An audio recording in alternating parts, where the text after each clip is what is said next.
Salut, c'est Laurent de T-Tactical. Aujourd'hui, je vais vous parler de deux sacs à dos qui sont deux alternatives pour un même système qui est le sac à dos Simple Bretelle. Donc, c'est deux sacs que j'utilise. Ça va être le Maxpedition Sitka qui est quand même super connu et le Dakin Hub Sling Pack. Voilà, donc je vous mettrai ça en lien dans la description. Donc je vais vous décrire un petit peu les deux modèles qui ont quand même des caractéristiques relativement similaires. Ensuite, donc je vais vous les décrire séparément, vous montrant un petit peu dans le détail comment c'est fait, et puis après je vous expliquerai un petit peu les avantages et les désavantages de chacun. Donc je vais commencer par le Maxpedition. Hop. Donc le Maxpedition, là je vous l'ai mis dans l'état dans lequel il est livré, non, enfin il a été porté, mais je veux dire je l'ai remis dans la configuration dans laquelle il est livré normalement, c'est-à-dire avec la sangle de compression ici qu'ils mettent dessus. Moi c'est un truc que je trouve pas super fonctionnel, donc que j'ai très rapidement viré, voire même le premier jour en fait. Deuxième chose, vous avez dessus donc une deuxième sangle dite de stabilisation. Bon, là aussi ça m'intéresse pas, donc ce que je fais c'est que je coupe la sangle, je la brûle, je vire ça et je remets la sangle ici par cette petite poche à l'arrière, ce qui m'évite d'avoir à la couper complètement. Donc je vois pas trop l'intérêt d'avoir une sangle de stabilisation, puisque à la base si on part sur un sac à dos simple bretelle, c'est pas pour culpabiliser, aller quand même remettre une deuxième sangle. Donc enfin bon, ça c'est mon avis, juste pour rigoler. Donc voilà, Maxpedition, on va partir de la face. Donc sur la face, vous avez donc la sangle de compression ici qu'on peut ouvrir. Par exemple, quand on veut ouvrir le sac rapidement sans avoir à tout dérégler. Vous allez, donc d'ailleurs je vais même l'enlever, parce que je vais revenir à la configuration dans laquelle j'utilise ce sac là pour moi. Hop, on vire la sangle de compression. Voilà.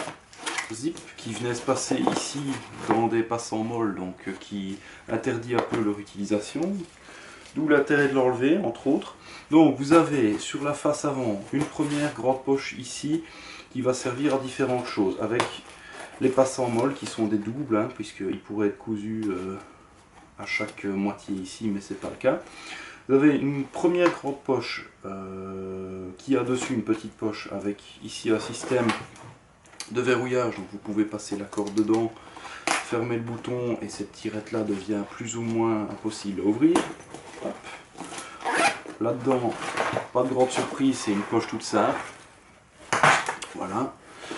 Ensuite, une deuxième, vraiment le grand compartiment qui a l'avantage énorme, et ça c'est le cas de toutes les poches sur ce sac, donc de s'ouvrir aux trois quarts, sur trois côtés. Voilà. Donc ici, qu'est-ce qu'on a? On va avoir un petit compartiment, voilà, et un autre compartiment qui est en biais ici. Je dois dire que par rapport à d'autres sacs Maxpedition, c'est pas nécessairement super pratique, parce qu'il y en a d'autres qui ont vraiment beaucoup plus de compartiments élastiques et ce genre de choses, et c'est plus facile pour le rangement. Ici, c'est plutôt pour mettre du brol ou pour rajouter une pochette dedans, ce que j'ai fait moi. Je vous montrerai le contenu après. Donc ici une petite dragonne avec un petit mousqueton en plastique. Ensuite, toujours sur la face ici, c'est un peu sur le côté, mais vous avez une poignée qui est vachement pratique, qui vous permet de prendre le sac dans cette position là, ou simplement quand vous l'avez derrière le dos, d'aller le chercher pour le pivoter sur le ventre, puisque ça c'est quand même le grand avantage de ce genre de modèle, c'est que vous pouvez pivoter le sac du dos vers le ventre. Alors, après cette poche là, je vais refermer.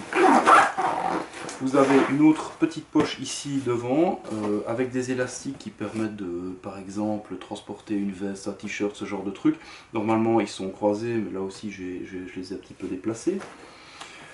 Alors, à l'intérieur de cette poche qui elle aussi s'ouvre aux trois quarts, là vous avez les légendaires passants élastiques de chez Maxpedition, plus une petite pochette ici, et pour le reste c'est de l'espace vraiment vide. Ça va vous permettre de mettre une paire de lunettes ou d'autres trucs, vos cartes de visite, enfin voilà.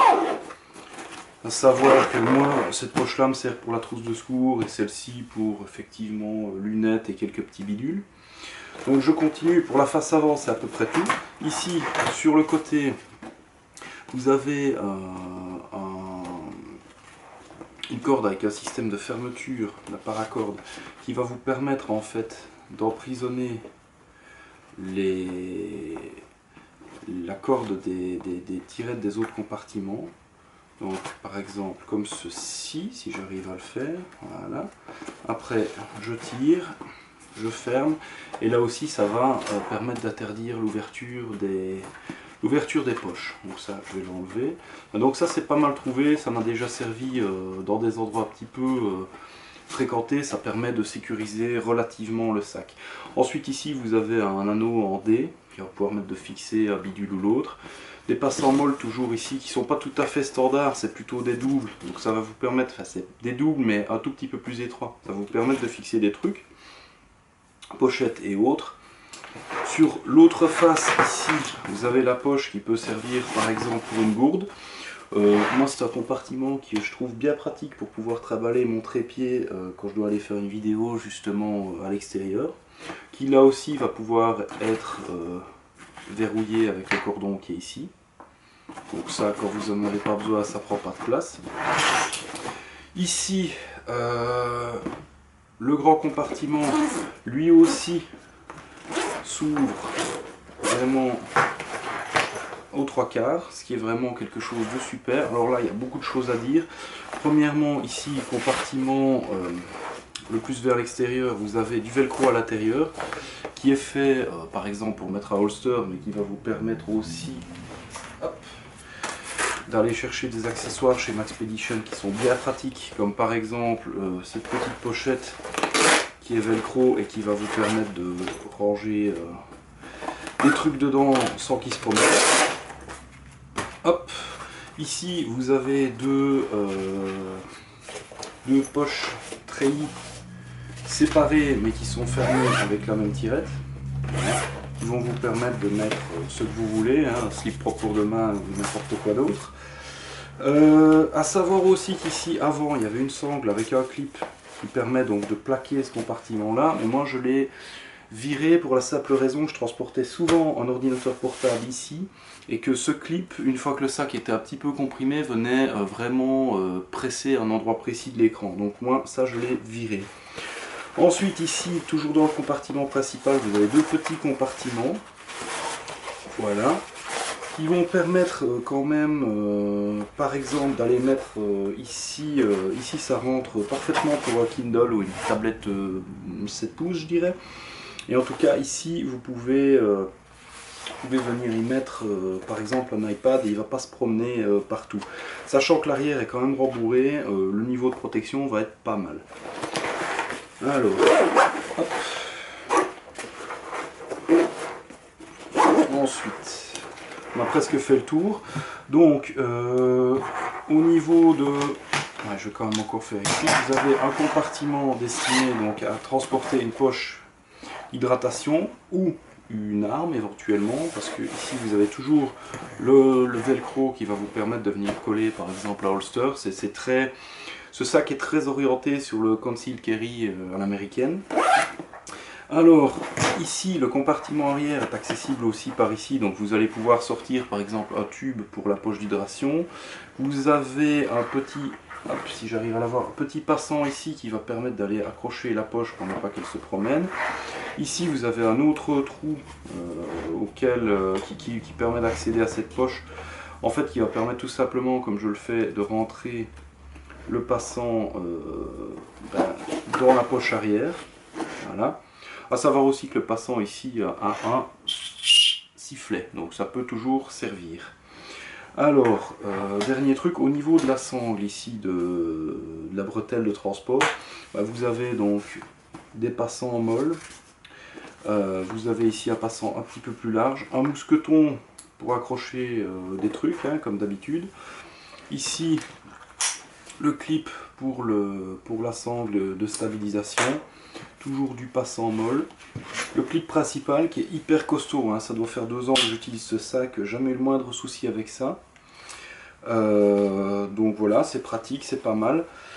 Petit truc à signaler ici.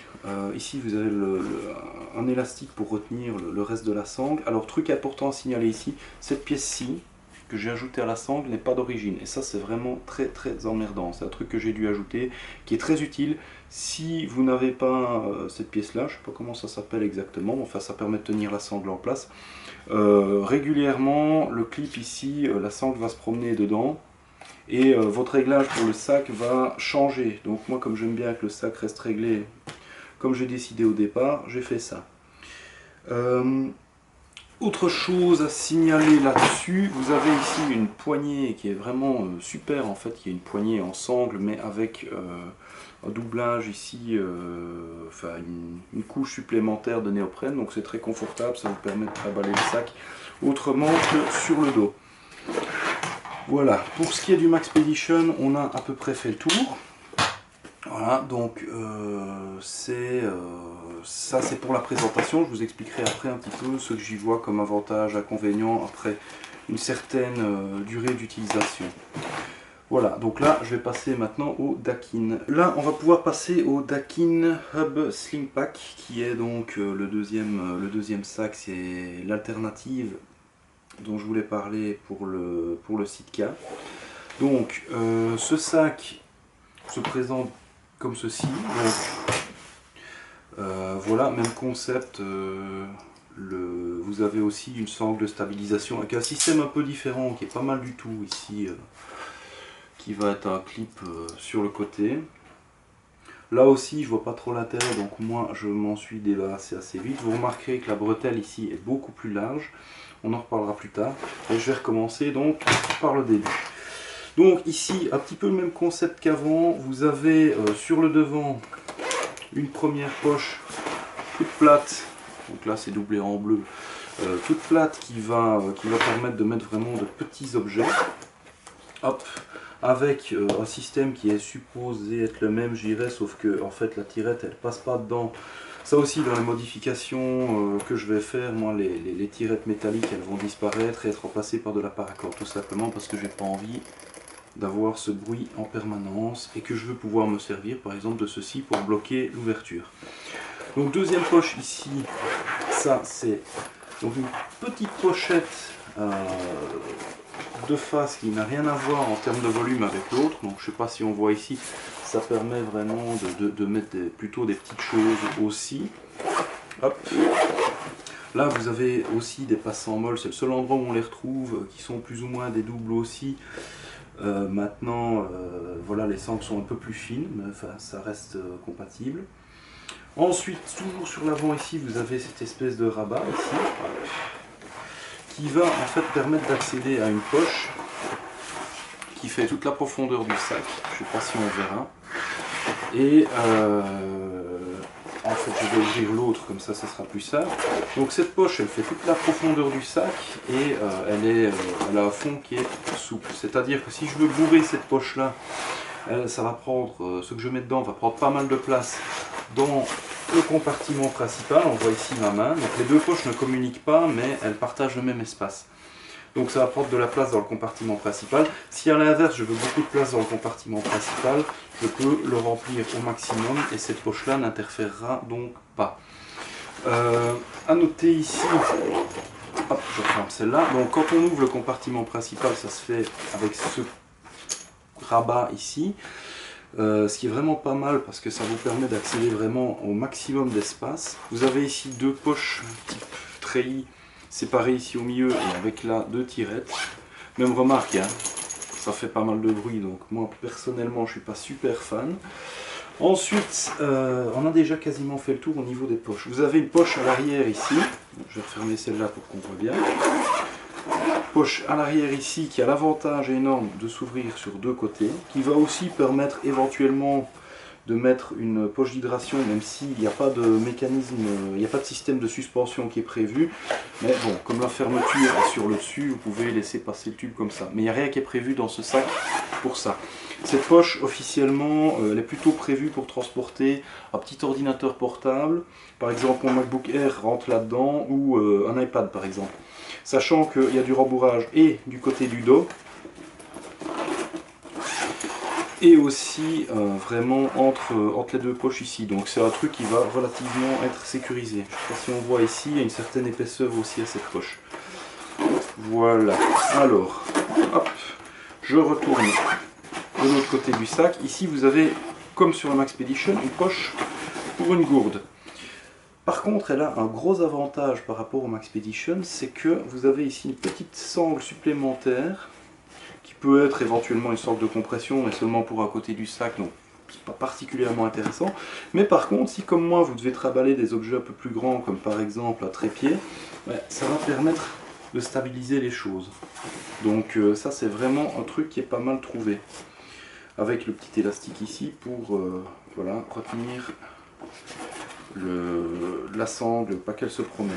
Donc comme vous l'aurez remarqué ici, le sac est fait en cordura. D'ailleurs le Maxpedition aussi, mais celui-ci c'est un cordura qui est enduit pour être vraiment imperméable. En bas du sac vous trouvez une deuxième poignée. Un petit peu la même idée que sur l'autre sac, c'est de pouvoir passer la main derrière le dos, aller chercher le sac et le repasser vers l'avant. Que dire d'autre? Oui, vous avez ici sur le dessus une toute petite poignée, bon voilà, ça fait ce que ça doit. Heureusement que le sac n'est pas trop lourd parce que la poignée est fine, donc ça serait pas très agréable, mais ça marche. Des petits passants ici sur la bretelle qui donc est nettement plus large. Le clip donc de stabilisation que je vous ai montré tout à l'heure, voilà. Même logique ici, moi je vire le clip et la sangle elle va là-dedans. Sachant que le trou ici par contre ne communique qu'avec un espace qui n'est accessible par nulle part ailleurs, donc ça ne communique pas avec la grande poche, donc c'est pas mal au niveau de la protection par exemple contre l'humidité.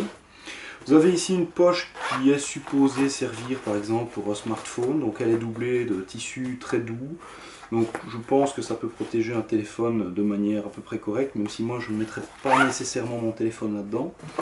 Ici vous avez le clip donc, de rétention aussi de la sangle. Petit truc particulier, il y a un mécanisme ici de fixation qui va permettre de bien résister à la traction. Donc cette partie mobile ici, si on la soulève ça bouge. Et si on la laisse venir se coller, en cas de traction, ça ne bouge vraiment pas.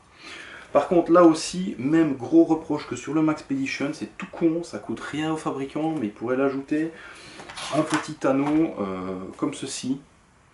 Ça permettrait vraiment de stabiliser la sangle au maximum. Et ça éliminerait pas mal de chipoteries. Ici j'en ai pas trouvé en noir, mais bon, j'ai pris un transparent pour montrer par exemple. Donc ça c'est vraiment un truc, ça permettrait de garder un réglage permanent sur le sac et de ne pas être emmerdé à chaque fois que on le met, on l'enlève, que le truc se déplace. Bien que si vous faites un peu gaffe, la sangle ne se déplacera pas. Donc voilà un petit peu pour la présentation de ce sac là, je réfléchis à autre chose. Là je vais passer maintenant à la comparaison vraiment des deux modèles et vous allez voir que chacun a des avantages et des inconvénients, que ça va vraiment être variable en fonction de vos goûts, celui que vous allez préférer. On va pouvoir parler un petit peu des deux sacs, de leur poids fort et de leur poids faible. Mais déjà avant de commencer vraiment à comparer, il y a un premier élément très important à signaler, c'est le prix. C'est-à-dire que le Maxpedition, il va être à un prix avoisinant, je viens de vérifier là, 134 €. Alors que le Dakin, je l'ai eu à 54 €. Frais de port gratuit sur Amazon, donc on n'est pas du tout sur la même gamme de prix.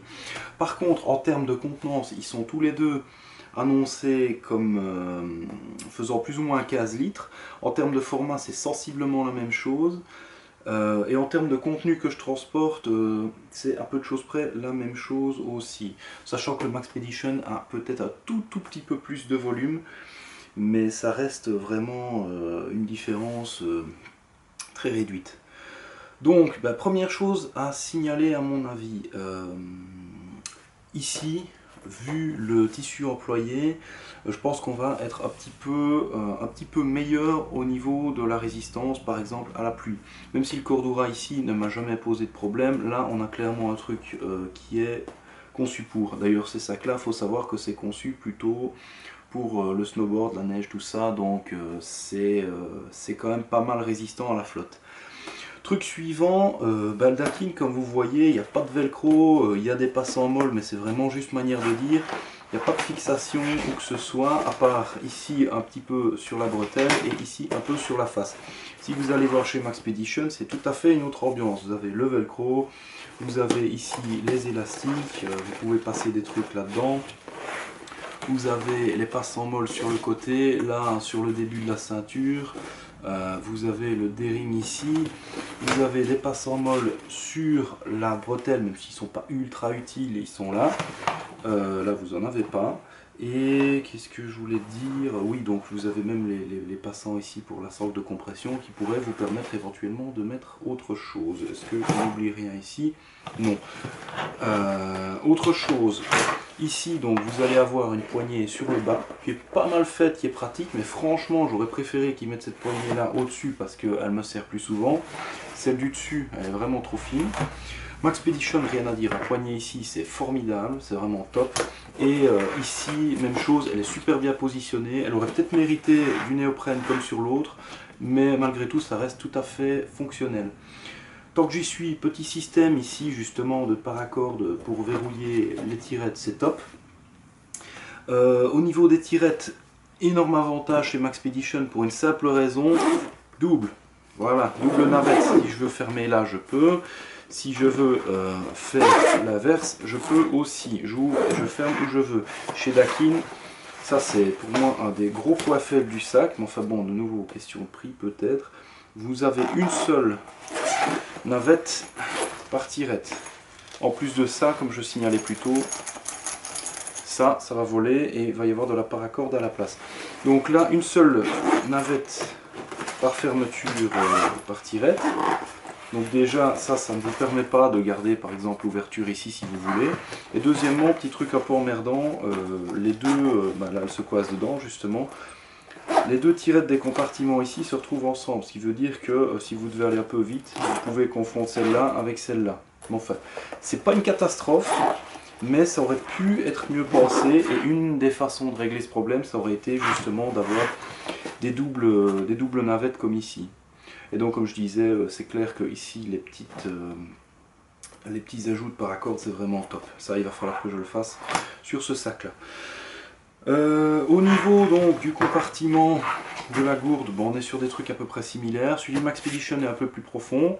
Celui du Dakin, non. Maintenant vous avez la sangle ici qui va vous permettre de stabiliser des objets plus longs. Donc avantage plutôt de ce côté-ci, sachant que j'utilise pas ces compartiments là super souvent. Ensuite, ici, alors là, oui, là, très important en fait, on n'a pas fait le tour. Maxpedition, ouverture ici, double tirette sur vraiment très loin, donc vous pouvez vraiment ouvrir le sac très large. C'est un système que j'adore vraiment, donc ça, rien à redire. Voilà. Au niveau de chez Dakin maintenant, donc comme je disais, toujours une seule tirette, mais c'est pas mal compensé par cette espèce de clapet. Donc on ne peut pas vraiment couper le sac en deux, mais on a quand même une ouverture ici qui permet d'avoir un accès à tout ce qu'on veut. Donc là, c'est vraiment une question de goût. Moi, personnellement, pour mon utilisation à moi, qui est justement, souvent je vais accéder par le côté au sac, celle-ci me correspond bien. Quand même, petit avantage chez Maxpedition, puisque si je suis vraiment un fan plutôt du sac à dos, je peux très bien l'utiliser comme ça.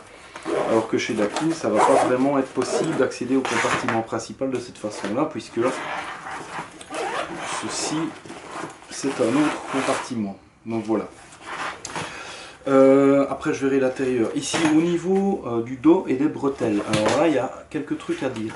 Premièrement, la bretelle ici, ça m'a jamais posé particulièrement problème, mais c'est vrai que si elle avait été un peu plus large, ça aurait été quand même un petit peu mieux. C'est vraiment limite, mais 2 heures d'utilisation, pas de souci. Chez Dakin, elle est plus large, c'est super. Alors là, le seul problème, c'est qu'elle est tellement plus large que au début, pendant que le sac se fait, ça arrive qu'on sorte cette partie-là qui coupe un peu l'épaule et cette partie-ci qui arrive un peu sur le cou. Maintenant, au bout d'un moment, quand vous l'avez porté, ça se fait, ça se met en place et ça permet d'avoir un confort qui est pas mal. Je dirais qu'en termes de confort, c'est vraiment très similaire. Ici, on va avoir une sangle qui va moins gêner au niveau de l'épaule et du cou, mais on va sentir un peu plus le poids sur la sangle. Ici, on va justement avoir une répartition du poids qui va être meilleure, mais on n'a parfois la sensation de la sangle qui est un petit peu plus désagréable. Donc ça, de nouveau, ça dépend un peu de votre morphologie. À part ça, ici, rien à signaler de spécial. Les deux ont ce défaut de ne pas être munis de ce genre de pièces et ce serait vraiment pas trop demandé. Voilà. Alors, autre chose, au niveau du compartiment ici, qui est contre le dos. Là, je vais l'ouvrir chez Maxpedition et chez Dakin. Voilà, alors là, clairement, avantage chez Dakin, double rembourrage, ça c'est top. Ouverture sur deux côtés, c'est super top, parce que je vais vous montrer pourquoi après. Et ici, chez Maxpedition, un seul rembourrage. L'ouverture qui ne va pas jusqu'au bout, donc pour certains grands objets, comme par exemple, tadada, la plaque par balle, ça va être de la chipoterie pour la faire rentrer, alors que dans le Dakin, ça va passer vraiment comme une lettre à la poste. Voilà, fin du cours. Donc ici, avantage clairement chez Dakin, surtout que pour une autre raison aussi, ça pose problème. Ici, le compartiment est accessible par le haut et par le bas, donc vous pouvez avoir des trucs qui vont aller s'infiltrer là-dedans, alors que chez Dakin, une fois que c'est fermé, c'est fermé. Même si vous avez ici le trou ici, c'est quand même à l'intérieur doublé et fermé, donc il n'y aura pas de souci d'accès au compartiment par l'extérieur. Voilà. Alors, au niveau de l'intérieur du sac, maintenant, il n'y a pas photo. Ce Maxpedition n'est pas nécessairement le mieux équipé, mais malgré tout, en termes de poche, il y a quand même des divisions, il y a quand même des petits compartiments avec élastique. Donc à ce niveau-là, il est quand même un petit peu mieux fait. Donc ici compartiment, ici les poches en treillis, la même chose compartiment. Truc vraiment capital pour moi, le velcro qui permet donc, comme je disais précédemment, de venir attacher ce genre de petites pochettes. Alors ça, il n'y a pas dans le Dakin et ça c'est mal, voilà, clairement. Donc ici, avantage Maxpedition.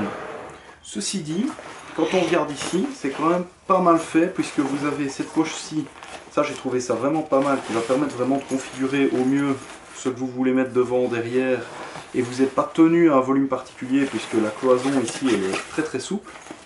Ensuite, les petites poches treillis ici sur le dessus, ça va permettre vraiment de venir accéder, vous pouvez mettre vos médicaments, n'importe quoi là-dedans, des sparadraps, des trucs utiles de tous les jours, votre câble de chargement de téléphone ou ce genre de choses, donc c'est vraiment pas mal.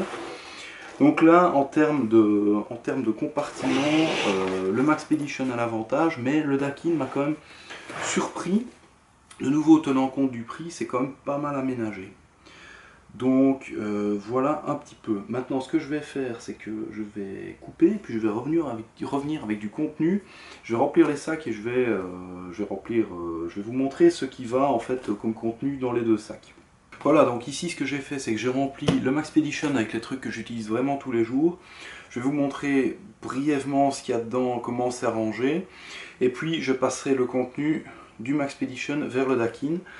Et ça va permettre de voir un petit peu le niveau de volume qu'il y a dans chaque sac et aussi la capacité de mettre les choses de manière plus ou moins pratique. Donc voilà. Donc celui-là je vais mettre de côté 2 secondes. Au niveau du Maxpedition, voilà un petit peu la tronche qu'il a quand il est chargé. Donc ici il y a quand même une certaine épaisseur, ce qui a des trucs qui est emmerdant parce qu'il prend un peu de place.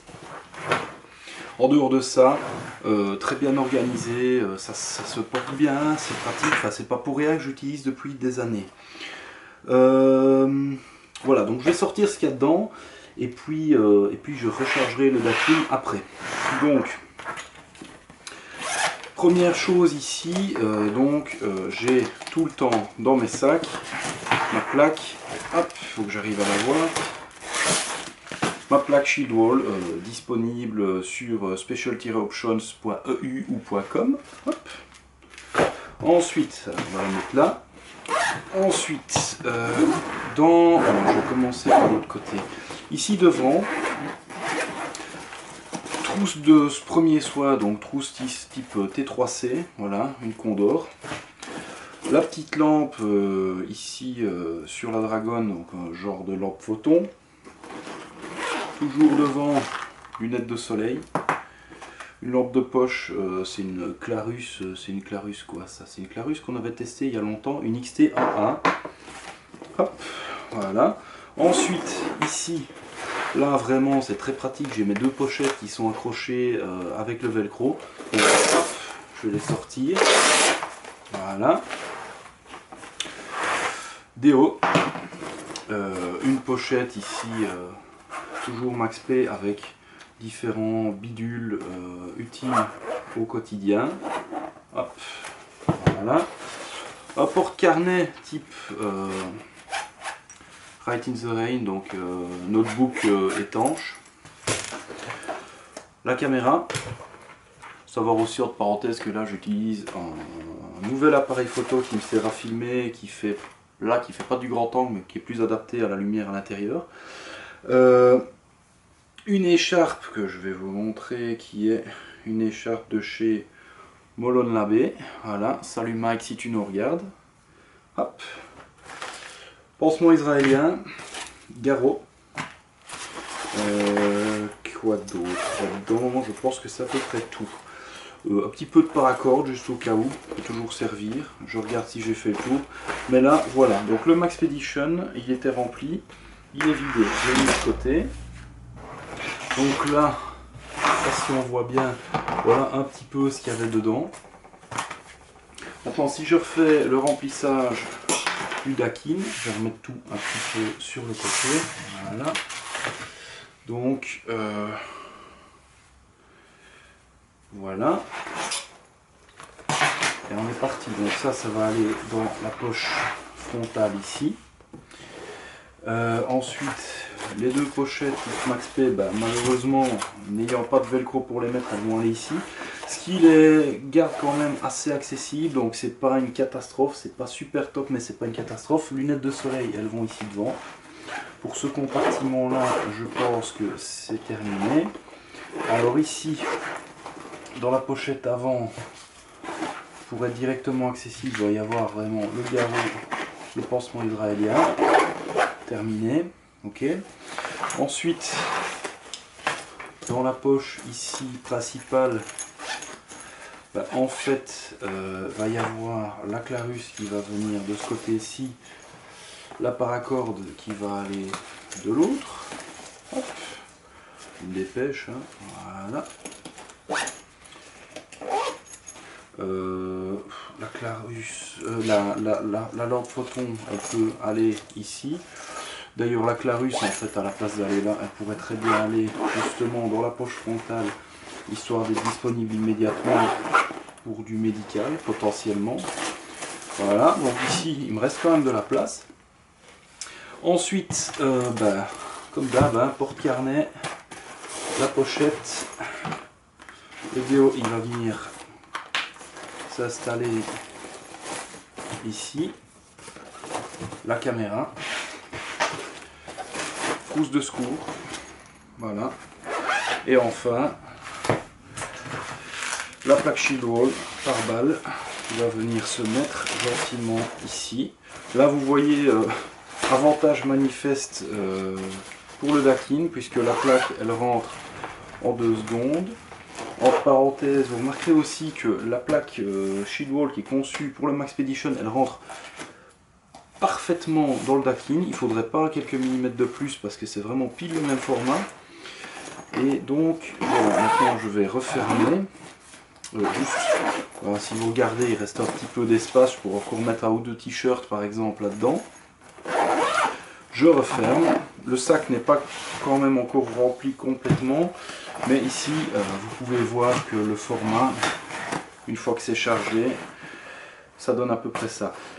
Ce que j'apprécie avec ça, c'est qu'une fois chargé comme ça, en fait, ce sac paraît un petit peu plus compact que le Maxpedition. Si vous faites un aller-retour sur la vidéo, vous remarquerez que ceci, c'est quand même un petit peu plus compact. Alors, petit truc tout con à signaler, mais qui est un petit peu embêtant. Ce sac-ci, une fois chargé, il ne tient pas debout. Alors que le Maxpedition, là je peux plus vous le montrer, mais quand il est chargé, il tient debout. Pour la simple raison que le Dakin a un fond qui est légèrement penché, alors que le Maxpedition a un fond qui est plat. Donc il va mieux tenir. Donc voilà, ici, on a vraiment fait le tour pour ces deux sacs. Donc c'est vraiment deux alternatives dans le monde des sacs Saples Bretelles. Dakin 54 €, frais de port compris, donc là j'ai plutôt fait une bonne affaire, mais je pense que normalement vous êtes autour de 75 €. Maxpedition plutôt autour de 134-135 €, mais on n'est pas non plus dans le même type de gamme, mais vous avez deux alternatives. À savoir aussi, ceci ça va avoir un look quand même un petit peu plus civil, surfer, skater, ok, donc vous allez vous promener dans la rue avec ça. Ça va passer, ceci ça va passer aussi, mais ça a clairement un look un petit peu plus melee, un petit peu plus tactique, donc c'est une autre ambiance. Voilà, donc ceci ça a plus un format, je dirais, de sac, de sackiste pack, de gros sackiste pack, alors que ceci ça a vraiment un format de sac type 24 heures. Donc voilà, là je pense que j'ai quand même pas mal fait le tour. Si vous avez des questions là-dessus, n'hésitez pas, je vous répondrai, mettez-les en commentaire. Et puis n'hésitez pas à me donner votre avis un petit peu sur les deux, au cas où il y aurait certains d'entre vous qui posséderaient l'un ou l'autre, ben, n'hésitez pas à partager votre avis, à me donner vos impressions sur celui que vous préférez ou sur celui simplement que vous utilisez. Et en attendant, ben, n'hésitez pas à aller sur t-tactical.eu pour vous abonner à la newsletter sur le site. Ou bien simplement à droite vous trouvez un cadre, vous pouvez mettre un like sur la page Facebook, ça fait toujours plaisir. Et enfin, en bas à droite sur la vidéo YouTube, vous pouvez toujours cliquer pour vous abonner, et donc vous recevrez, chaque fois que je sors de nouvelles vidéos, vous les recevez par mail. Donc voilà, je vous laisse, ciao ciao!